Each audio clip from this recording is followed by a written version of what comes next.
18h33, le canton de Genève aura-t-il un jour un péage urbain ? Ça fait débat, Agnès Aspinard. Et oui, à Genève, on en parle depuis plusieurs années. Le processus est long, mais il vient de franchir une étape. Berne a annoncé le lancement d'une étude de faisabilité qui comprend Genève, Bienne et 3 autres villes suisses. Ce soir, on se rend à Genève pour voir s'il faut se préparer à voir arriver un péage en ville, mais aussi à quelles conditions, car un péage peut prendre différentes formes. Et pour ça, on est avec 3 invités. Caroline Marty, bonsoir. Bonsoir. Vous êtes députée socialiste genevoise. Bertrand Reich est aussi là. Bonsoir. Bonsoir. Président du PLR Genevois. Et Franco Tufo, directeur de CITEX, c'est un bureau d'études en ingénierie, transport et mobilité. Bonsoir, monsieur. Bonsoir, madame. Alors, Bertrand Reich, il vous séduit, ce projet de péage urbain ? Alors, bon, c'est difficile de parler de séduction en termes de péage urbain. Il faut dire que si on recadre ça un petit peu plus largement, le péage urbain en tant que tel est interdit par la Constitution fédérale, donc le chemin est long si on veut aboutir à un péage urbain. Mais on l'a dit, mais des études sont lancées pour voir si on peut changer la législation et en faire un. Vous en aimeriez un, vous, à terme, à Genève ? Alors, la question ensuite, c'est de savoir, un péage urbain, c'est un outil. Et donc, nous sommes ouverts à tous les outils, mais il faut savoir dans quel but on veut l'instaurer. Et puis, quels moyens, quelle est la politique poursuivie. Donc, sur l'idée d'un péage urbain qui permettrait de préserver le centre-ville ou de favoriser la fluidité, sur un certain nombre d'objectifs, on peut être d'accord là-dessus. Mais ça suppose que des conditions soient remplies et ça suppose notamment que, comme c'est quelque chose d'incitatif, il faut que les automobilistes, puisque c'est eux qu'on vise, aient le choix. On verra ensuite à quelles conditions. Et peut-être, Caroline Marty, vous, sur l'idée même d'un péage urbain, vous êtes plutôt séduite.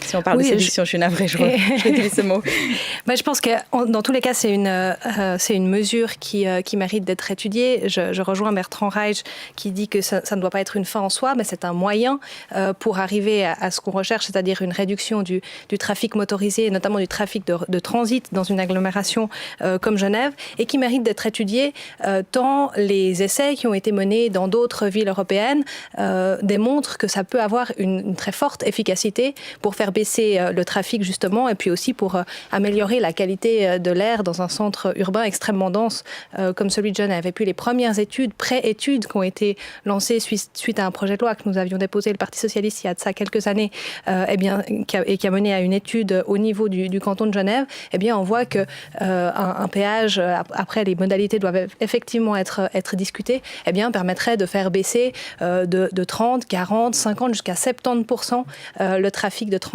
au centre-ville de Genève, de manière à pouvoir limiter très fortement les nuisances liées au trafic dans les quartiers urbains. Caroline Marty, la gauche est de plus en plus divisée à ce sujet. Par exemple, chez Active Trafic, on dit que c'est une mesure antisociale car au final, elle empêcherait juste les gens qui ont moins de moyens de prendre leur voiture. Vous les rejoignez quand même sur ce point ? Alors c'est évidemment un argument et une critique que je peux entendre et que je peux rejoindre dans une certaine mesure. Et c'est la raison pour laquelle, lorsque nous avons commencé à parler de péage urbain et à avancer cette idée, nous l'avions conditionné très fermement à une baisse, voire une gratuité totale des tarifs des transports publics. Et de ce fait-là, ça permettrait alors effectivement d'avoir une tarification de l'usage des routes pour la mobilité individuelle, le transport individuel motorisé, mais permettrait d'étendre aussi un droit social de plus qui serait un moyen de transport accessible à toutes et à tous dans le canton de façon performante et de façon gratuite. C'est vrai, Franco Tufo. Qu'est-ce qu'il faut prendre en compte quand on met en place un péage urbain ? Il y a plusieurs buts qui peuvent être visés. J'apprécie déjà de constater que 2 partis qui s'opposent en général sur la mobilité se retrouvent sur plusieurs thèmes, notamment sur le fait que c'est l'objectif qui compte plus que les moyens. Donc ça, c'est un immense progrès pour la mobilité en Suisse romande en général. Et donc les objectifs sont effectivement variés. On a entendu l'aspect transit, on a parlé de fluidité, on a parlé de qualité de l'air, on peut parler de bruit, on peut parler de discrimination positive, donner l'accès par exemple qu'à un certain type de véhicules, que ce soit les véhicules marchandises par exemple, ou bien les véhicules électriques comme certaines villes l'ont fait. Donc il y a effectivement pléthore de possibilités qui sont introduites par le road pricing. Mais il y a aussi potentiellement l'objectif de gagner de l'argent pour le réinvestir dans d'autres mobilités. Ça, ce serait peut-être ce qui se passerait à Genève, selon vous. C'est le meilleur objectif à viser pour Genève ? Bon, la recette, c'est un aspect très compliqué puisque plus vous allez monter le prix et plus vous allez réduire le nombre d'usagers intéressés par ce mode de transport. Et donc, à un moment donné, il y a un optimum, et l'optimum n'est pas nécessairement celui qui atteint l'objectif de la réduction massive du trafic. Mais justement, parce qu'aujourd'hui, on parle de, bon, c'est encore dans les projets, hein, mais de 2,50 francs aux heures de pointe, de 1 franc aux heures creuses. Avec ce coût, on vise quel objectif ? Alors, je ne connais pas le chiffre absolu que ce montant permettrait d'atteindre en termes de recettes annuelles. Mais il est probable qu'on ne soit pas beaucoup plus élevé que les 40 ou 50 millions, donc assez loin de pouvoir offrir la gratuité des transports publics, par exemple à Genève. Et par rapport au budget de l'État, 50 millions, même si c'est une somme importante, ça reste une somme tout à fait anecdotique. Bertrand Reich, vous parliez avant de conditions. Quelles sont vos principales conditions pour aller de l'avant avec ce péage urbain ?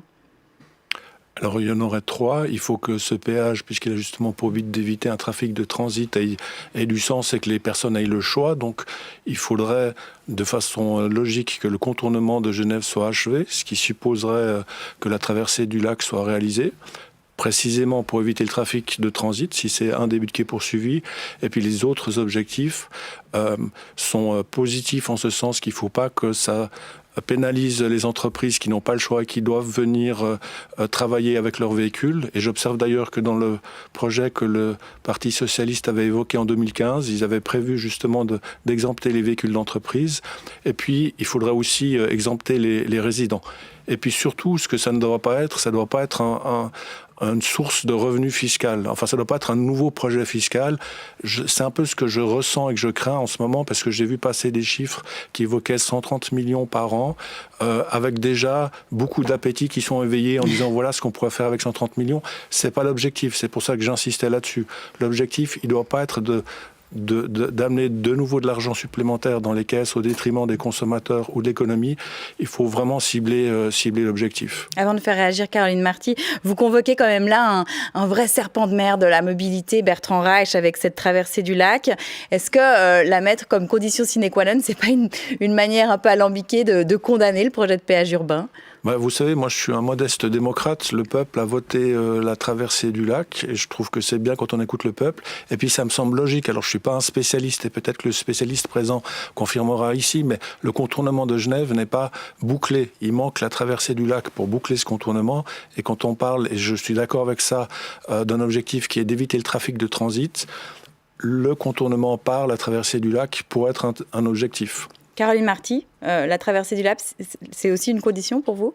Ou non, c'est plutôt une condition inverse. Le Parti socialiste a toujours été opposé à ce projet de traversée du lac, qui est un projet, alors là, vraiment d'un autre temps, et qui, dans son projet actuel, on n'est absolument pas sûr que ça permettrait de réduire le trafic au centre-ville, parce qu'on le voit que systématiquement, quand on construit une nouvelle infrastructure routière, un nouvel axe de passage routier, eh bien, on engendre des nouveaux déplacements qui pourraient se retrouver à venir réengorger le centre-ville. Donc, c'est vraiment pas du tout l'objectif.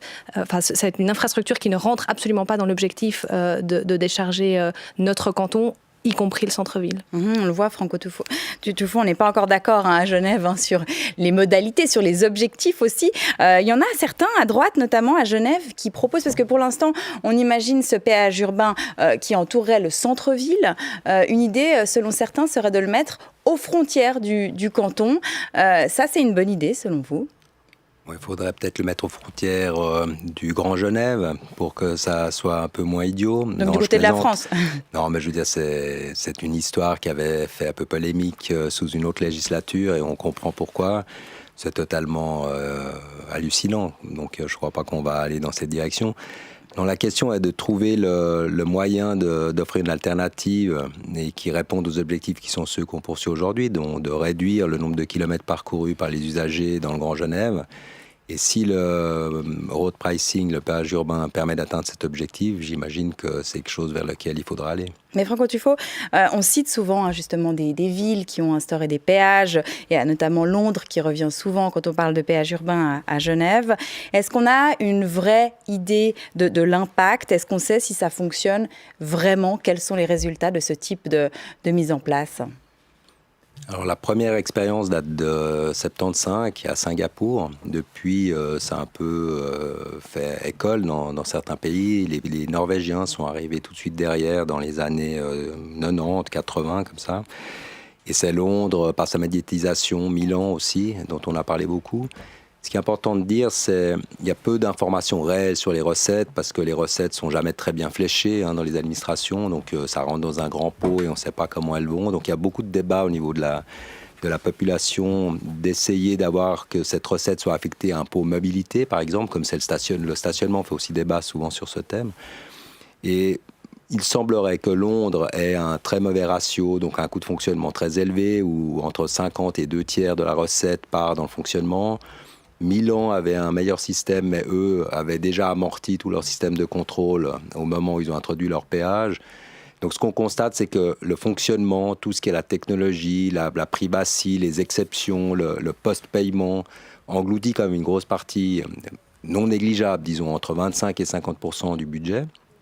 C'est de l'argent qui est quand même utilisé et qui retourne dans l'économie. Et que finalement, le levier du coût, si vous voulez, on peut le comparer au prix de l'essence. Si vous regardez, le prix de l'essence a augmenté de manière relativement massive. Est-ce que ça a beaucoup modifié le comportement des Genevois ou dans le bassin lémanique? Pour l'instant, on peut constater que non. Et donc, la question, c'est l'élasticité. À quel moment bascule la demande? À quel moment le prix est tellement important que la demande diminue? Et ce prix-là, il varie en fonction du pouvoir d'achat, de la société. Mais justement, ça dépend des objectifs qu'on vise. Caroline Marty, on le voit, vous n'êtes pas vraiment d'accord sur les différentes modalités, que ce soit l'endroit, les recettes, les objectifs. Alors, il y a plusieurs étapes. On le disait, là, on est uniquement au début d'une étude de faisabilité. Mais franchement, il y a une chance que ça aboutisse, selon vous, ce projet de péage urbain à Genève? Je pense qu'il y a effectivement une chance que ça aboutisse, parce que dans le cadre des études préliminaires qui avaient été menées par le canton et qui ont été à l'appui de la demande du canton auprès de la Confédération pour pouvoir rentrer dans ce programme de projet pilote de péage urbain, eh bien, le canton avait fait une étude par sondage auprès de la population et des futurs usagers et des futures personnes concernées par l'introduction de ce péage, et il semblerait que ça puisse être acceptable pour les personnes, notamment en invoquant les questions de désengorgement du réseau routier au centre-ville, ce qui est effectivement un avantage considérable, de réduction des nuisances pour les habitants du centre-ville et des quartiers avoisinants. Donc ça permet aussi de renforcer l'acceptabilité d'un projet comme celui-ci. Après, il y a quand même un point que je souhaite souligner, c'est que le péage urbain, de nouveau, c'est pas une fin en soi, ce n'est entre guillemets qu'un moyen, mais ce n'est pas à travers le péage urbain qu'on va pouvoir régler la totalité des problématiques de mobilité dans notre canton. J'aime souvent utiliser cette métaphore en disant que c'est une pièce du puzzle plus global de la mobilité pour que nous puissions ensuite atteindre aux échéances extrêmement rapides que sont 2030 et 2050 prévues dans le plan climat cantonal, de réduction de 40% du trafic de transit dans notre canton. Et puis ça va avec la construction de parkings relais de manière à ce que les automobilistes qui viennent de plus loin puissent poser leur voiture et continuer leur trajet au centre-ville avec d'autres moyens de transport comme le vélo, les transports publics, le développement de ce type d'infrastructures de transport public, des voies cyclables performantes et puis sécurisées, des voies piétonnes aussi au centre-ville pour favoriser d'autres types de mobilité. Beaucoup de points à régler encore. Bertrand Reich, dans l'édito d'hier de la Tribune de Genève, la journaliste se demande carrément si le péage urbain va pas bientôt, au même titre que la traversée du lac qui vous est chère, mais devenir une plaisanterie de bistrot. Vous en pensez quoi ? Bon, je pense qu'il y a une question qu'on n'a pas encore abordée ici, qui est celle du lien campagne-ville et de la possibilité pour une large partie de la population du canton, même si elle n'est pas majoritaire, de pouvoir se rendre en ville. Il y a un article d'un journal gratuit genevois qui disait « Déplacement campagne, cité, voiture 1, bus 0. Et donc, il y a une difficulté aussi de mobilité de ce point de vue-là. Et quand on parle de pouvoir construire des parkings, je suis assez d'accord avec l'idée de pouvoir dire, si on a des parkings bien situés, ça permet aussi aux gens de se déplacer et de venir. On a fait un essai, c'était un parking clé de Rive, qui a été rejeté par la population pour différentes raisons. Mais on voit bien cette problématique qui est là et qui a aussi pour conséquence que les commerces au centre-ville sont en difficulté. Et moi, je voudrais pas qu'il y ait une impossibilité, dans le fond, de vie en Genève. Il ne faut pas que Genève soit sous cloche. Donc c'est pour ça qu'il faut être assez attentif aux objectifs qu'on poursuit. Puis pour être tout à fait clair, autant je suis ouvert à l'idée d'un péage urbain conceptuellement, autant celui-là ne me séduit pas, pour répondre à votre question. Vous le dites maintenant, après quelques minutes de débat. Franco Tufo, peut-être une question assez basique, parce que finalement, on parle quand même des habitudes de transport, de mobilité des gens. Ouais, vraiment question basique, mais est-ce qu'on sait qu'est-ce qui les fait changer, en fait? Comment est-ce qu'on peut avoir un vrai impact pour inciter les gens petit à petit à changer leurs habitudes qui sont ancrées souvent? Je pense que la pratique, l'essai est une bonne méthode. C'est-à-dire qu'on a tous commencé par essayer, enfin, en tant qu'enfant, le vélo, et après on l'a rapidement abandonné pour d'autres modes de transport.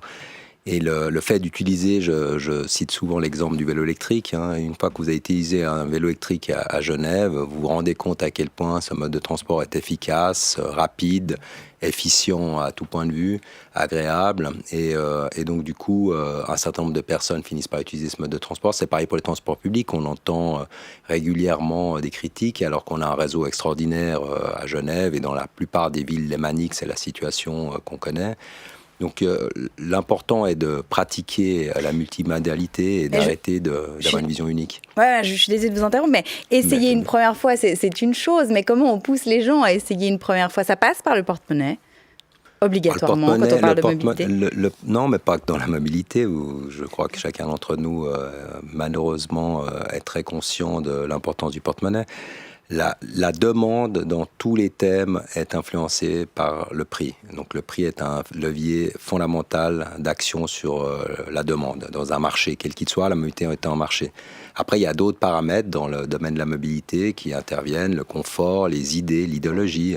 Est-ce que c'est bien de se balader en vélo, en voiture, et dans quel type de voiture? Donc il y a beaucoup de paramètres qui interviennent aussi dans le choix modal, mais le prix, sans aucun doute, en fait partie. Caroline Marty, vous êtes confiante sur le fait qu'on pourra activer des leviers qui ne seront pas uniquement financiers à Genève pour faire changer les habitudes? Oui, bien sûr, et on y travaille depuis de très nombreuses années. Effectivement, les questions de prix, c'est une chose. Les questions d'infrastructure pour d'autres types de modes de transport, d'avoir des transports publics qui sont performants, qui ne sont pas complètement surchargés. Il y a effectivement la question de la qualité de l'offre, d'avoir des itinéraires pour la mobilité douce qui soient sécurisés. Ça, c'est un énorme obstacle au passage à la mobilité douce. C'est les problèmes de sécurité des itinéraires. Eh bien, là, on agit sur un autre levier, qui est un levier effectivement plus positif, de pouvoir promouvoir et d'ailleurs d'accompagner un certain nombre de changements de mode de transport qui s'opèrent déjà, qu'on constate déjà dans la population, notamment à Genève, qui est un canton ville très urbanisé, eh bien de pouvoir les accompagner et puis répondre à cette tendance qui est une tendance lourde, qui est vers un redimensionnement de l'offre de transport public et d'infrastructures de mobilité douce. Eh bien, on verra en tout cas concernant le péage urbain à Genève, pas pour demain, peut-être pour après-demain, après-demain, qui sait, on verra. Merci beaucoup Caroline Marty, Bertrand Reich et Franco Tufo d'être venus dans ce forum. Bonne soirée à vous trois, merci. Merci. Merci, bonne soirée.